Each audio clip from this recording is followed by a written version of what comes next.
Ya.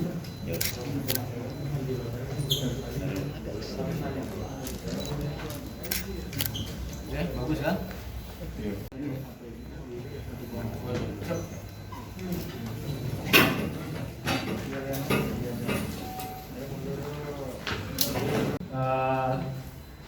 Kami dari Satreskrim Polres Metro Jakarta Pusat dalam hal ini unit Krimsus didampingi oleh Pak Wakasat, kemudian dari Kasubag Humas akan merilis satu kasus, ya. Kasusnya cukup menarik, ya, karena sampai dengan saat sekarang kejahatan-kejahatan seperti ini masih terjadi.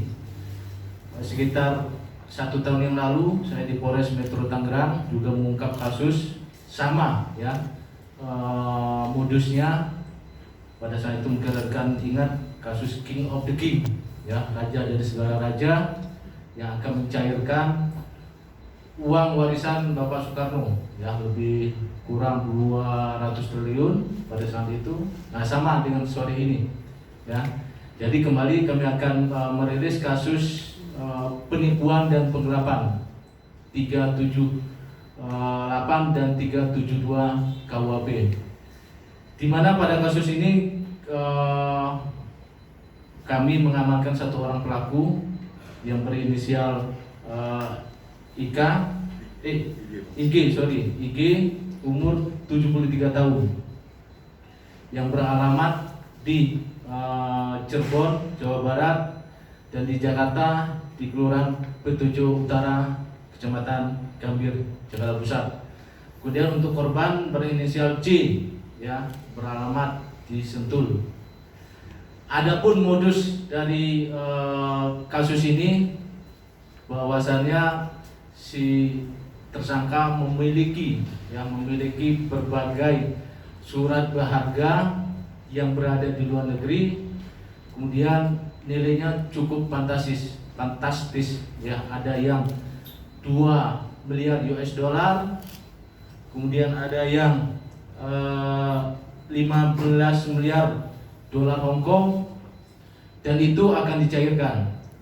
Jadi kronologis kejadian sebagai berikut, di mana pada bulan Oktober 2020 tersangka IG bertemu dengan korban C. Pada saat itu tersangka IG mengaku seorang purnawirawan berpangkat Letnan Jenderal Angkatan Udara, dan dia juga mengaku sebagai mantan ajudan Presiden RI pertama, yaitu Bapak Soekarno, dan mengaku juga sebagai seorang profesor. Ini dapat kita lihat, ya, profesor, dokter, insinyur, ya. Selanjutnya saya tidak tahu apa kepanjangannya. Nanti kita tanya pada yang bersangkutan kebenarannya. Dari perkenalan tersebut, tersangka mengakui memiliki banknote, ya, atau catatan bank dari ASBC, yaitu berupa 29 lembar uang Hongkong milik tersangka dengan nilai 15 miliar dolar Hongkong, ya. Karena si tersangka tidak memiliki kemampuan, ya, karena uang itu harus dicairkan, tidak memiliki kemampuan untuk mencairkan, akhirnya dia kerjasama lah, minta bantu kepada korban. Jika korban sanggup yang mencairkan uang tersebut dalam jangka waktu 2 bulan, nanti akan dibagi 2, ya, dari pencairan tersebut. 50% untuk korban, 50% untuk tersangka. Kemudian di bulan yang sama juga, di bulan Oktober, sebelum itu korban sempat mencoba mengklarifikasi ataupun mencairkan atau menanyakan keabsahan dokumen tersebut. Ternyata pengakuan ataupun pernyataan dari salah satu bank itu tidak identik atau palsu. Namun pada bulan yang sama, masih di bulan Oktober 2020, kembali tersangka menawarkan atau menyatakan memiliki produk bank, yaitu block of fund BNI dan prop of fund BNI senilai masing-masing 1 miliar US dollar, dan tersangka memiliki 2 lembar, artinya memiliki 2 miliar US dollar. Kita bisa membayangkan sebegitu banyak uang yang dimaksud, ya. Tetapi untuk mencairkan uang ini, ya, atau memperbarui, karena uang ini berada di luar negeri, si tersangka juga tidak memiliki kemampuan, ya. Akhirnya dia meminta bantu kepada korban untuk mencairkan uang tersebut. Sama perjanjiannya, nanti dari tersangka akan membagi 50% untuk korban dan 50% untuk tersangka. Berjalannya waktu, setelah ditunggu 2 bulan, kemudian si korban mulai melakukan aksinya. Ya, pertama untuk transportasi, akomodasi daripada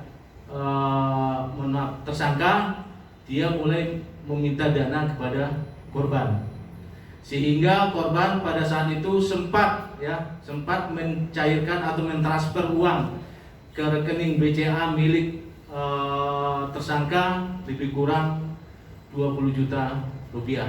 Disinilah mulai terjadi tindak pidananya. Korban mulai percaya dengan, ya, beberapa dokumen, beberapa benda, beberapa uang yang dilihat seperti uang asli yang diperlihatkan tersangka kepada korban, sehingga korban percaya, ya, sehingga dia mentransferkan uang yang diminta oleh tersangka untuk kegiatan mobilitas, transportasi dan akomodasi daripada tersangka. Sehingga dengan demikian tersangka dapat kita amankan di salah satu hotel yang berada di wilayah Jakarta Pusat. Kemudian untuk tersangka kita terapkan pasal 378 dan 372, pasal penipuan dan penggelapan dengan ancaman maksimal 4 tahun. Sehingga sampai dengan saat sekarang, uang yang akan dijanjikan oleh tersangka tidak cair juga. Kemudian kita cek, ya, kebenaran pangkat yang dia sampaikan. Kemudian dia seorang mantan ajudan Bapak Soekarno.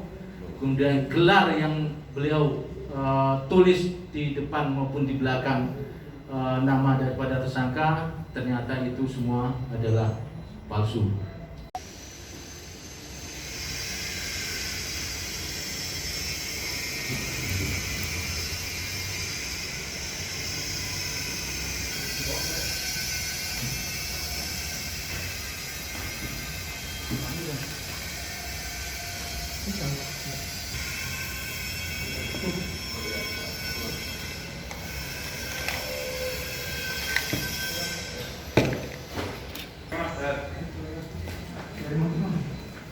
Dari Komnas HAM.